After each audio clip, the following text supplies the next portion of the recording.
Buenos días. Señor, te damos muchas gracias por permitirnos estar aquí delante de tu presencia, Señor. Hemos adorado tu santo nombre, hemos orado por necesidades, nos hemos gozado en tu presencia. Estamos contentos de estar aquí, reunidos como tu iglesia, como tu pueblo. Te damos muchas gracias, Dios eterno y santo. Te amamos y te bendecimos con toda nuestra alma, con todo nuestro ser, con todo nuestro corazón, Señor. Porque tu escritura dice que este es el día que tú has hecho precisamente para eso, para gozarnos y alegrarnos en ti. Y estamos aquí alegres, contentos de estar delante de tu presencia. Permite que tu palabra no retorne vacía, sino que cumpla el propósito para el cual la envías hoy a nosotros. En el nombre de Cristo Jesús te damos toda la honra, toda la gloria, toda la alabanza. Amén. Ocupe su lugar, por favor.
Yo sigo creyendo y declarando que la iglesia que se encuentra por todas partes de la tierra, pueblos, naciones, que la iglesia es la esperanza de Dios para el mundo. Eso es la iglesia, la esperanza de Dios para el mundo. Porque la escritura lo declara de una y de otra manera, y lo declara en muchas partes, pero solo quiero resaltar algunas partes, sobre todo del Nuevo Testamento. En la escritura, en el libro de Hechos, leemos que Cristo, Él adquirió a la iglesia con su propia sangre, la adquirió para Él, la compró, vamos a decirlo de esa manera, o lo dicen en otras versiones, la ganó para Él, a la iglesia. Jesús dijo: edificaré mi iglesia,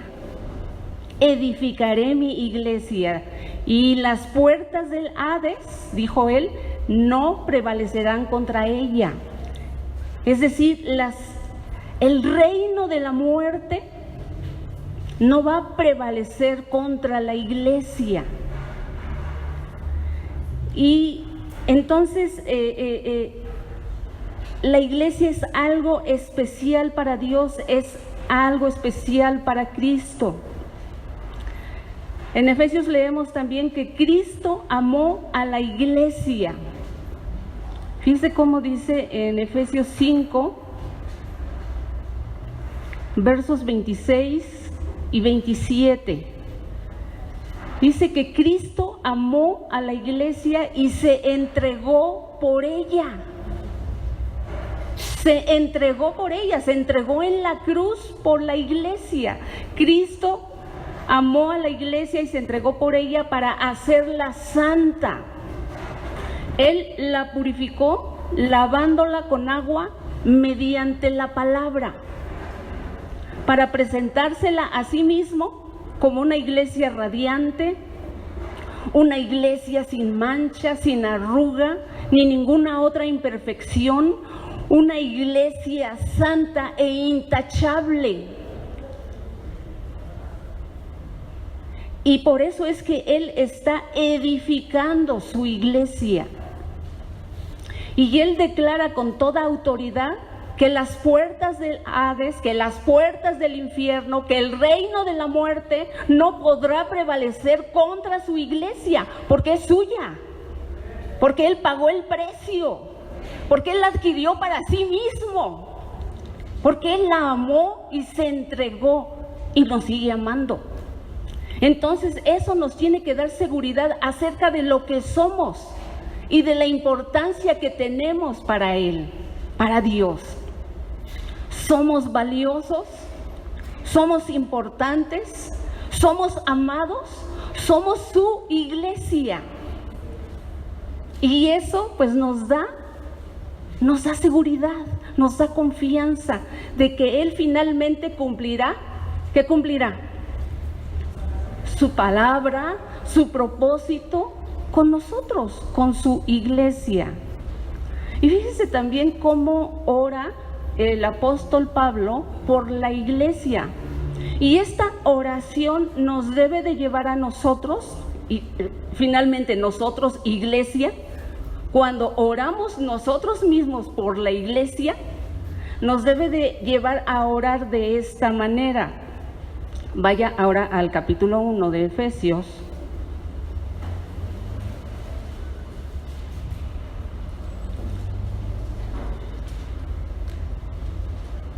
Voy a estar leyendo desde el verso 18 hasta el verso 23. Tiene ahí su Biblia abierta. Siga con su vista,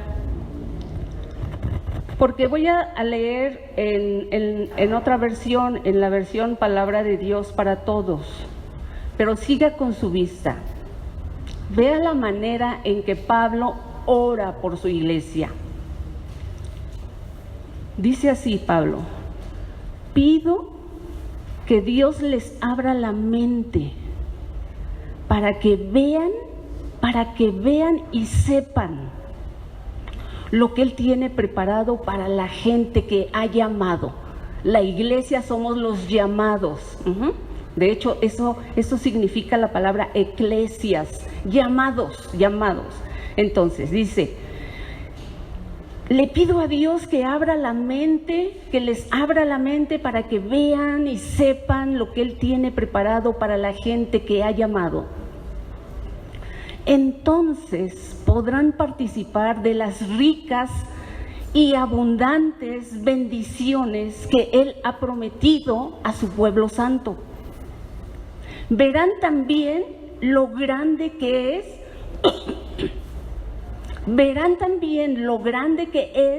el poder que Dios da a los que creen en Él. Verán también lo grande que es el poder que Dios da a los que creen en Él. Ese mismo gran poder es el mismo con el que Dios resucitó a Cristo de entre los muertos y le dio el derecho de sentarse a su derecha en el cielo. Dios ha puesto a Cristo por encima de cualquier gobernante, autoridad, poder y dominio, tanto de este mundo como el que está por venir. Dios lo ha puesto por encima de todos ellos. Y Dios puso todo bajo sus pies y lo nombró como cabeza de todo para el bien de la iglesia, la cual es su cuerpo. Cristo, quien llena en todo momento, llena la iglesia con su presencia. Y Él está aquí. Él está aquí porque es su iglesia. Porque Él lo dijo, que estaría con nosotros todos los días, hasta el fin del siglo. Él está aquí, Él ha prometido estar, Él está aquí. El Señor está con nosotros. Entonces, yo sigo creyendo y declarando que la iglesia es la esperanza de Dios para el mundo, porque Dios nos tiene aquí con ese propósito. Y como iglesia local, camino de salvación, debemos de vernos como Dios nos ve. Entonces nosotros como iglesia local también somos la esperanza de Dios para nuestra localidad. O sea, Dios nos tiene aquí con un propósito a cumplir con esta localidad donde estamos. Y nos tiene a nosotros para cumplir sus propósitos. Como se ha expresado en este servicio, en el servicio de hoy. A través de la administración en la alabanza, de las palabras que salieron cuando se ministraba, en este caso Josué, en los testimonios. Dios nos tiene con un propósito aquí, en este lugar, en esta localidad. Somos la esperanza de Dios para nuestra localidad. Ahora, Dios nos tiene en este lugar estratégico. ¿Cómo es conocido este punto estratégico en el cual nos tiene aquí establecidos el Señor? ¿Cómo se le llama este punto? El crucero. Dios nos tiene en este punto estratégico, en este crucero. Sin embargo, estamos conscientes que el desafío es grande, ¿no es así? El desafío es grande. Por lo que está viviendo nuestro país, se ve reflejado ahora en cualquier lugar de la República Mexicana, en cualquier lugar. En cualquier lugar hay inseguridad, en cualquier lugar hay delincuencia, hay secuestros, hay robos, hay crímenes, hay pobreza, hay pecado, ¿no es cierto? Entonces el desafío es grande para nosotros como iglesia. El desafío es grande. Pero tenemos que mirar a lo que la palabra de Dios nos dice. Si nos comenzamos a ver a nosotros mismos, en nuestras debilidades, en nuestras fallas, en nuestra fragilidad humana, pues claro que puede venir el temor, puede venir el desánimo, ¿qué vamos a hacer? Y a veces cuando viene ese tipo de desánimo y el desafío es tan grande, a veces terminamos haciendo nada. Entonces, tenemos que ir a lo que la palabra de Dios dice acerca de cómo nos ve como iglesia. Y si dice aquí el apóstol Pablo, o más bien, y si el apóstol Pablo oró de esta manera en su tiempo, y nos deja registrado en la Escritura este tipo de oraciones, es para que nosotros sigamos orando de esta manera por la iglesia, pero a la misma vez nos estemos viendo quién es el Señor, quién es el dueño, quién es el que reina en la iglesia. Como hemos leído, porque Dios lo ha puesto por encima de cualquier gobernante, de cualquier autoridad, de cualquier poder, de cualquier dominio, y no solamente en este mundo, sino en el que vendrá. Y dice que todo lo puso bajo sus pies y que Él es la cabeza, en este caso de la iglesia. Entonces, si Él es la cabeza, Él es el que da las órdenes, Él es el que dirige, Él es el que gobierna sobre nosotros. Y viéndonos de esa manera, aunque el desafío es grande, más grande es nuestro Señor, más grande es nuestro Salvador. Entonces, el Señor nos ha puesto aquí para ser una iglesia visible, una iglesia gloriosa. Y tenemos que meternos esto en nuestra mente y en nuestro corazón. Dios nos ha puesto aquí para ser una iglesia visible, para que se vea. En cierta manera, yo estaba pensando cuando preparaba este mensaje, somos visibles, en cierta manera. O sea, hablando del edificio donde nos reunimos, ¿verdad? Estamos en un lugar, en un punto estratégico y somos visibles. Cientos de personas pasan todos los días, ¿no es así? Y cientos de personas de alguna forma voltean los ojos, la mirada aquí. Y aquí estamos, ¿verdad? Aquí estamos. Ahora, entendemos muy bien que cuando se habla de la iglesia nos está refiriendo al edificio, ¿verdad? Eso ya lo tenemos bien entendido. La iglesia somos nosotros, las personas. Pero podemos hablar incluso del lugar donde está este edificio, porque finalmente el Señor nos dio este edificio. Y el Señor nos dio este edificio de una manera asombrosa. O sea, ¿cuántos son del tiempo cuando se compró este edificio? ¿Pueden levantar la mano? ¡Ay, Dios mío! Sí, ya vi otras manos, pero son pocos. Pero ¿no nos dio Dios este edificio de una manera asombrosa? Este edificio se nos vendió en dólares, cuando estábamos en una de las devaluaciones más terribles del país, y se pagó en dólares. ¿Cómo le hicimos? ¿Cómo le hizo el Señor? Pero el Señor estuvo con nosotros, ¿verdad? Entonces Dios nos dio este lugar, el Señor nos puso aquí. El Señor nos puso aquí con mano poderosa. Amén. Entonces Él quiere que seamos una iglesia visible y una iglesia gloriosa, teniendo entendido que la iglesia somos nosotros, las personas. Pero Él quiere que este lugar sea conocido como un lugar de oración. Un lugar de oración.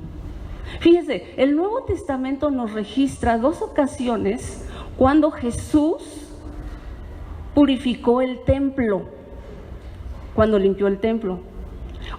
Una casi fue al inicio de su ministerio y la otra ocasión fue casi al final. Y vemos ahí a Jesús enojado, airado. Yo me atrevo a pensar que allí perdió el dominio. Jesús perdió el dominio de sí mismo. En su naturaleza humana Él se enojó, agarró unas cuerdas y azotó y comenzó a tirar bancas, mesas y todo lo que estaba allí.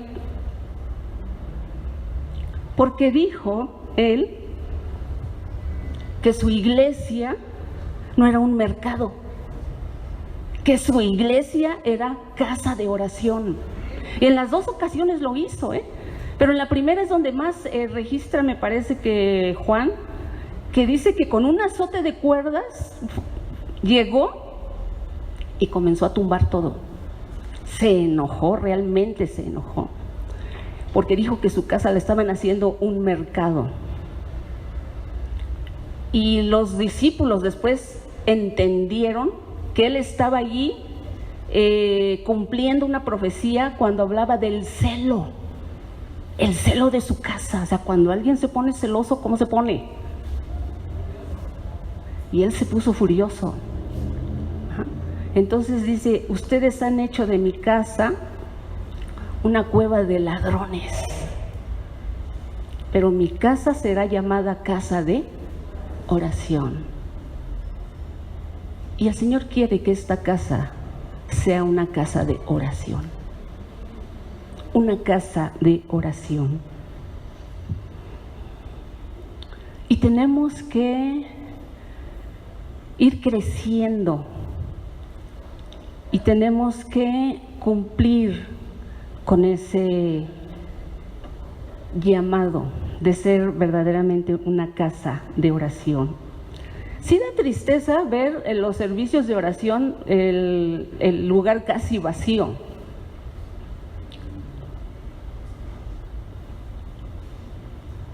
Da tristeza ver. Pero necesitamos ahí trabajar en ello. Necesitamos realmente convertir nuestra casa en una casa de oración. Y necesitamos ir haciendo cambios para que se convierta en ello, para que verdaderamente vengamos a clamar, a interceder.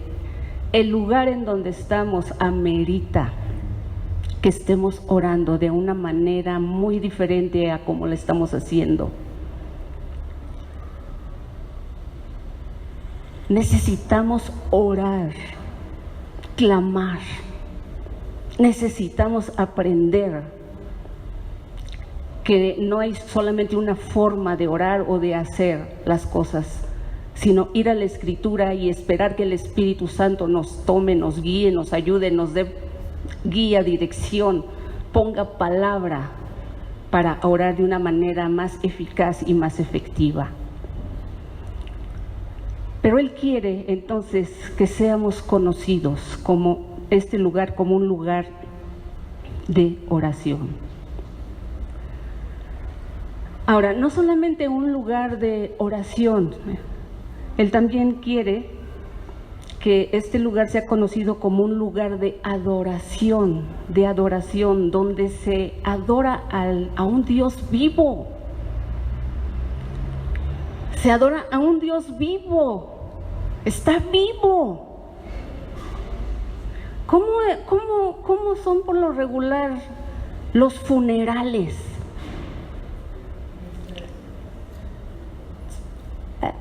Hay funerales cristianos en donde parece una fiesta, ¿verdad? Pero los funerales donde no se conoce a Dios, ¿cómo son los funerales? Todo silencio, muchas lágrimas, mucho dolor, quizás hacen algunos rezos, ¿verdad? ¿Por qué? Pues porque ahí está un muerto, vienen a despertar al muerto, no sé. Pero nosotros adoramos a un Dios vivo, a un Dios que vive, a un Dios que oye, a un Dios que se goza, a un Dios que está presente entre nosotros.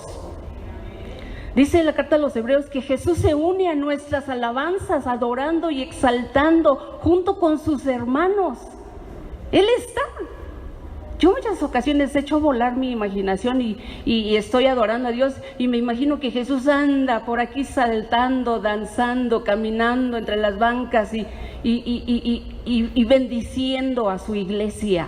Porque así dice la carta a los Hebreos, que Él se goza en las reuniones de alabanza y de oración, se goza con sus hermanos alabando, se une a las alabanzas de su pueblo.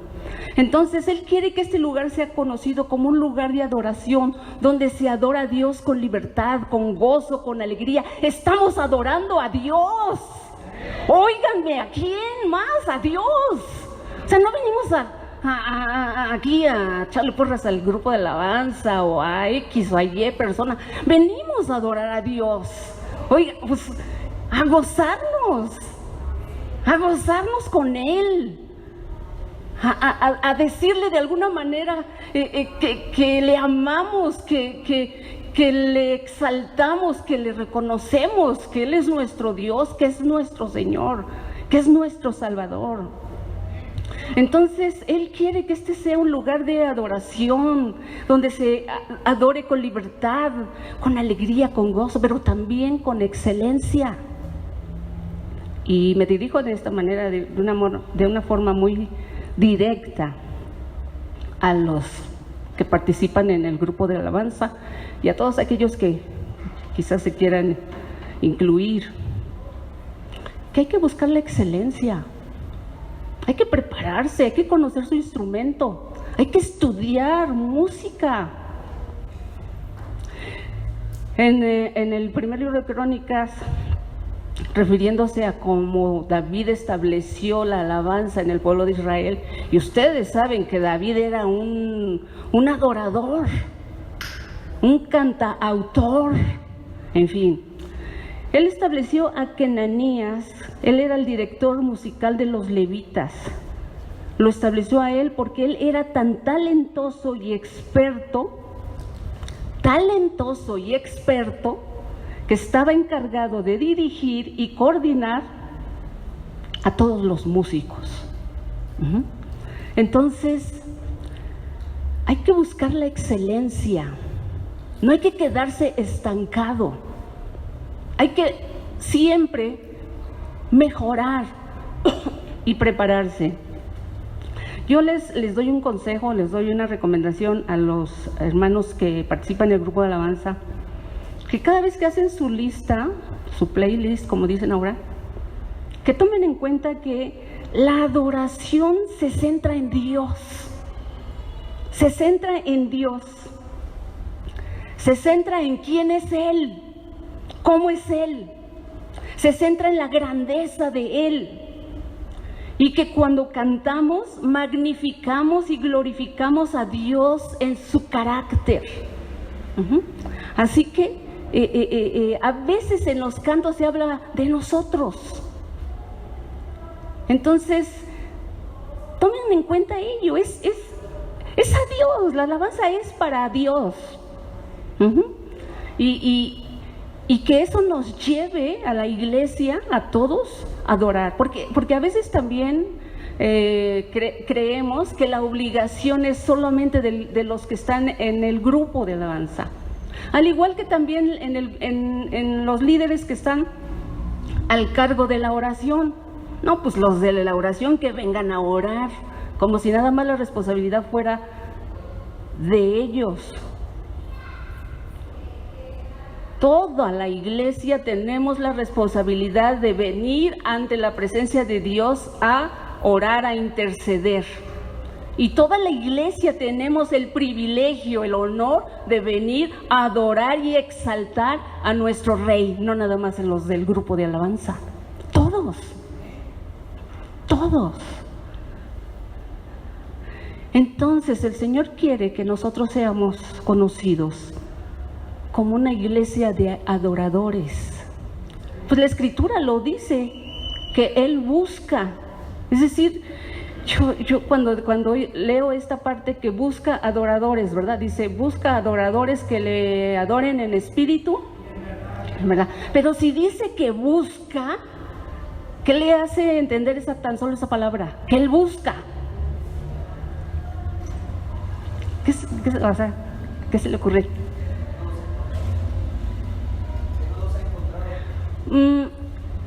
Podría ser, pero sí, a lo mejor no los ha encontrado. Le agrada tanto que sigue, ¿verdad? O que quiere más, porque ¿qué dice ahí en Isaías acerca de la adoración de los ángeles, de los querubines, etcétera? Que están noche y día adorándole, ¿no? Pero Él quiere más, por eso busca que le adoren en espíritu y verdad. Y además yo creo que Él siente un placer especial por su pueblo, por su iglesia. Entonces, Él quiere, el Señor nos tiene aquí para hacer una iglesia visible y gloriosa. Quiere que seamos visibles, quiere que seamos conocidos y que este lugar sea conocido, o esta iglesia sea conocida como una iglesia que adora en espíritu y en verdad a su Dios, porque conoce a Dios, porque le ama,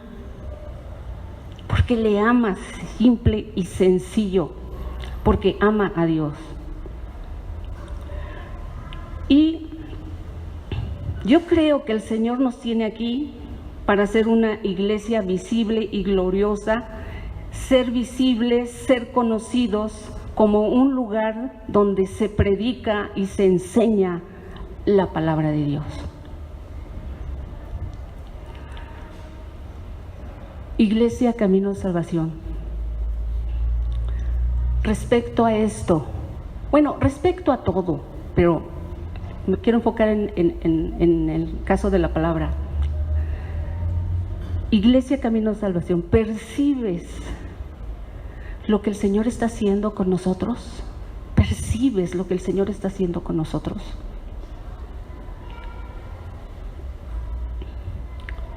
Estamos viviendo una renovación. ¿Lo percibes? Estamos viviendo una renovación. El Señor nos ha estado llevando en estos últimos años y aunque yo no he estado aquí, pero como tenemos comunicación, relación con la iglesia, cuando tiempo que estaba yo todavía en Aguascalientes, pero tenemos esa relación y sabemos, conocemos. Pero estamos viviendo una renovación y el Señor nos está llevando por un proceso. Los procesos a veces no son fáciles, son difíciles, son tiempo de cambio, son tiempo de crisis. Y las crisis traen muchas cosas dentro de nosotros. Puede traer rebelión, puede traer dolor, puede traer enojo, pueden traer muchas emociones encontradas. Pero eso es lo que finalmente nos hace crecer. Una crisis nos lleva a reconocer muchas ocasiones pues nuestras carencias, nuestras debilidades, nuestros errores, nuestras fallas. Estamos en un proceso de ser congruentes. Dios nos está llevando en ese proceso de ser congruentes. Dios nos está llevando a poner en práctica lo que enseñamos. Pues que antes no lo poníamos en práctica. Pues es que en muchas ocasiones, sin darnos cuenta, podemos caer en un acomodamiento, en una costumbre. Pero gracias a Dios porque Dios nos sacudió, ¿no es así? O sea, Dios nos sacudió. Dios sacudió aquí, camino de salvación. Dios nos sacudió. A todos nos sacudió de alguna manera. Entonces Él nos está llevando por ese proceso de ser congruentes, de vivir lo que creemos, de poner en práctica lo que enseñamos, de poner en práctica lo que aprendemos. Porque el Señor nos está desafiando a dejar la comodidad de la religiosidad, de la religión. Muchas ocasiones nos acomodamos en la religión, nos acomodamos. Pero Él nos está desafiando a dejar esa comodidad. Y como hace 8 días nos predicaba Consuelo, el Señor nos está desafiando a dejar caer las piedras. A dejar caer las piedras de nuestras manos, porque somos buenos para agarrar la piedra para ver a quién se la lanzamos.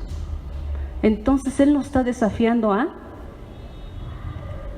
dejar caer de nuestras manos las piedras.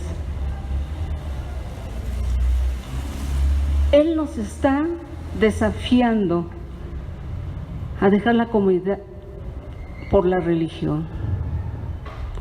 ¿Cómo es que caemos en esa condición? Pues cuando todo hacemos por costumbre. Perdónenme por lo que voy a expresar en este momento, porque no es siempre, o hay a veces excepciones, pero en muchas ocasiones se está cayendo en religiosidad o en la comodidad de la religión cuando cantamos los mismos cantos, cuando hacemos las mismas oraciones, cuando predicamos las mismas historias bíblicas. Y entonces lo que estamos viendo o estamos reflejando aquí entre nosotros son las mismas actitudes, el mismo mal carácter de hace 20 años cuando me convertí. O sea, todavía tengo el mismo mal carácter, los mismos problemas, y no hay transformación, no hay vida, no hay renovación, no hay fruto, no hay oraciones contestadas muchas ocasiones. Entonces eso nos tiene que mover.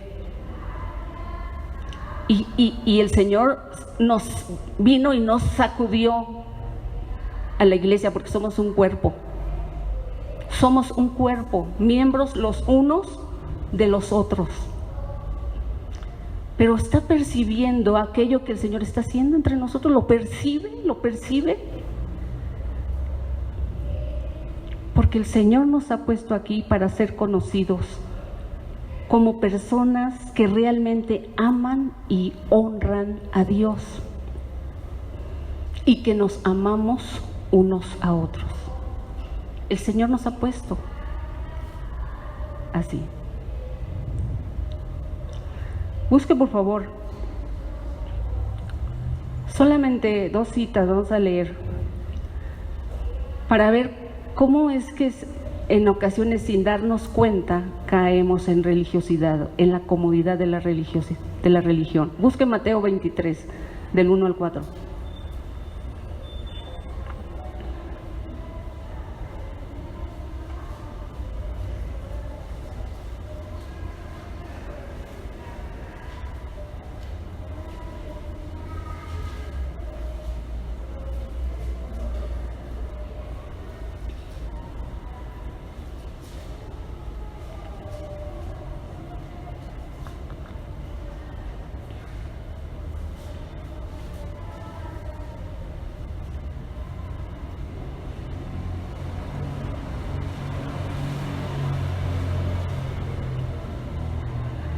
Mateo 23, del 1 al 4, ¿lo tiene listo?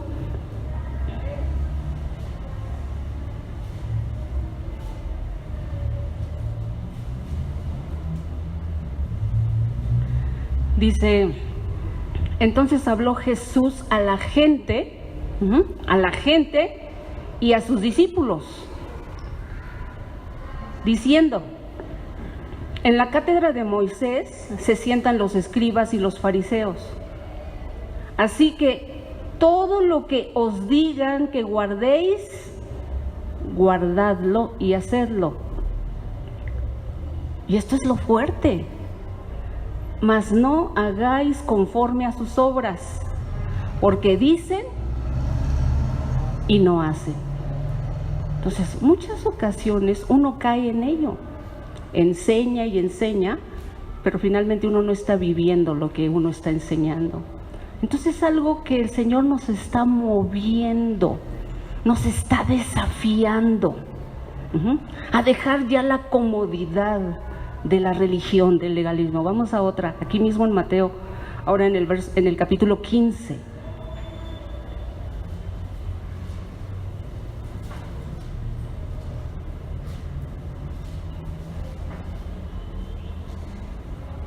El verso 8 y 9.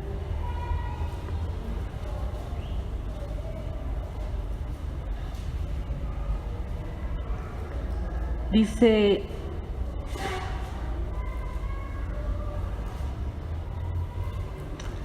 si lo leímos desde el 7, incluso le da más peso a lo que dice Jesús en el verso 8 y 9. Dice Jesús, hipócritas, bien profetizó de vosotros Isaías cuando dijo, este pueblo de labios me honra, mas su corazón está lejos de mí. Pues en vano me honran, enseñando como doctrinas mandamientos de hombres. El Señor nos ha puesto aquí para ser conocidos como personas que realmente aman y honran a Dios, y que nos amamos unos a otros.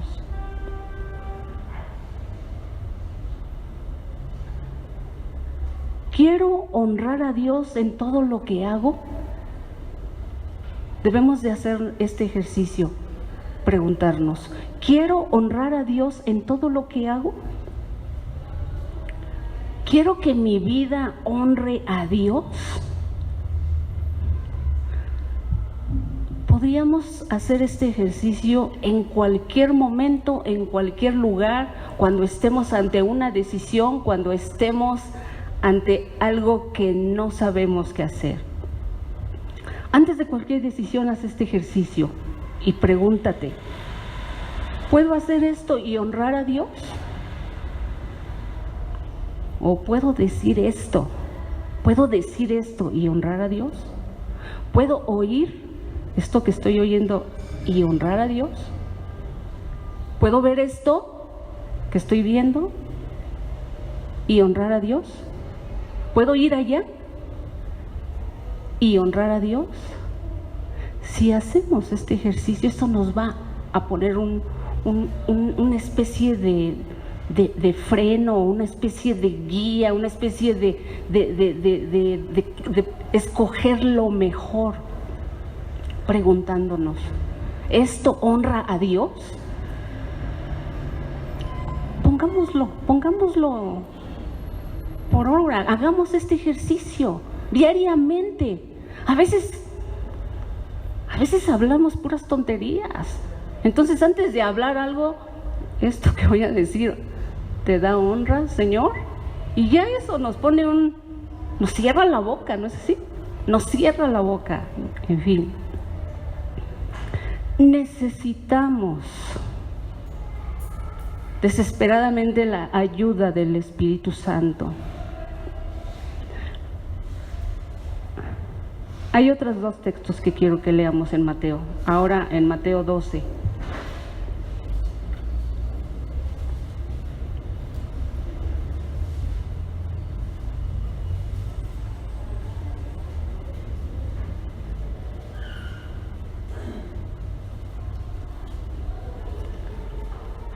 Verso 33 al 36. Mateo 12, del 33 al 36.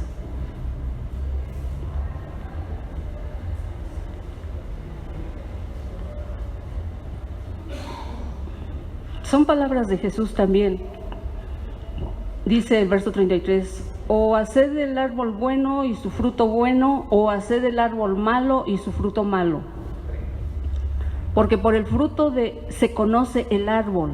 Y ahí lanza otra palabra fuerte. Generación de víboras. ¿Cómo podéis hablar lo bueno siendo malos? Dice, porque de la abundancia del corazón habla la boca. El hombre bueno, del buen tesoro del corazón, saca buenas cosas. Y el hombre malo, del mal tesoro, saca malas cosas. Y pase de una vez nuevamente al 15, a Mateo 15, donde estábamos hace rato. Mateo 15, pero ahora el verso 19.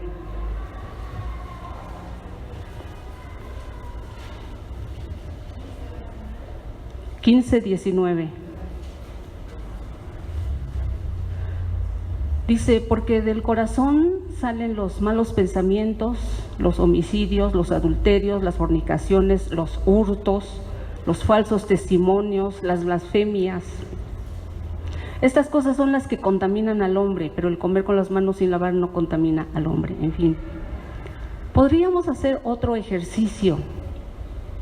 Ya en la noche, ya cuando estamos ahí en nuestra cama, ¿a cuántos se tardan en dormir un poquito? O más bien, ¿cuántos se duermen así de rápido? Son pocos, pero la mayoría nos tardamos en dormir un poquito. Entre lo que se tarda en dormir, hay que hacer un inventario. ¿Qué tipo de palabras salieron de mi boca este día? ¿Qué tanto hablé en este día? Para darnos cuenta si hay palabras ociosas. Y si aplicamos el ejercicio anterior, entonces podríamos darnos cuenta, esto que dije, esto que hablé, ¿dio honra a Dios? ¿Se da cuenta? Entonces el problema está aquí también, en el corazón. La transformación que Dios quiere hacer en nuestra vida es de adentro para afuera. Necesitamos desesperadamente la ayuda del Espíritu Santo, que tiene el poder de limpiarnos, no tan solo por fuera, sino transformarnos en el núcleo, en el centro de lo que somos. Dios no nos obliga a transformarnos. Él no nos obliga. Él trabaja cuando nosotros le damos espacio para que Él lo haga. Cuando nosotros le decimos, por favor, mete tus manos en esta área de mi vida. Mete tus manos, Señor. Mete tus manos. Necesito que metas tus manos. Podemos decirle quizá, soy profundamente rencorosa, necesito que metas tus manos ahí. O soy exageradamente negativa, solamente veo lo malo, pienso lo malo en mis circunstancias, en mi vida, en la vida de las personas, solamente veo lo malo. O podríamos decirle, mete tus manos en esta área que me creo autosuficiente. Soy de las personas que digo, no necesito ayuda. No necesito ayuda de nadie, yo puedo sola. Pero cuando te das cuenta, estás sola. Finalmente. O cuando vivimos en constante temor o preocupación, mete tus manos, Señor, quiero tener paz, quiero tener seguridad en mí y en ti, quiero tener confianza.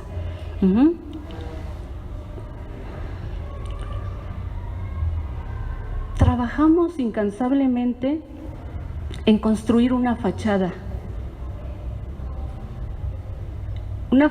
que muestre lo contrario. Colocamos las apariencias por encima de la realidad. Y aunque por dentro estemos destrozados, aparentamos que todo está bien, porque no estamos dispuestos a reconocer que tenemos una necesidad.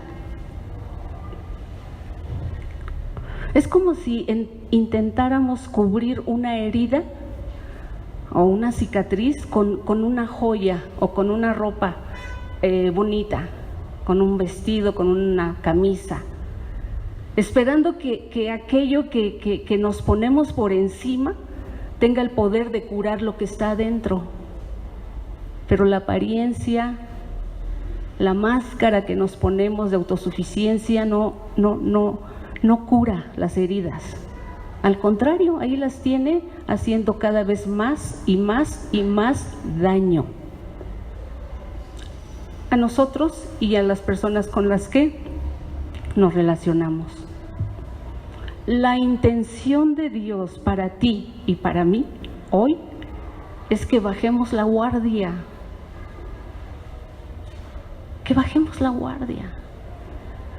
que echemos un vistazo honesto a nuestros corazones y reconozcamos nuestra necesidad de transformación. Dios quiere que seamos una iglesia visible, una iglesia conocida, que la gente vea y diga,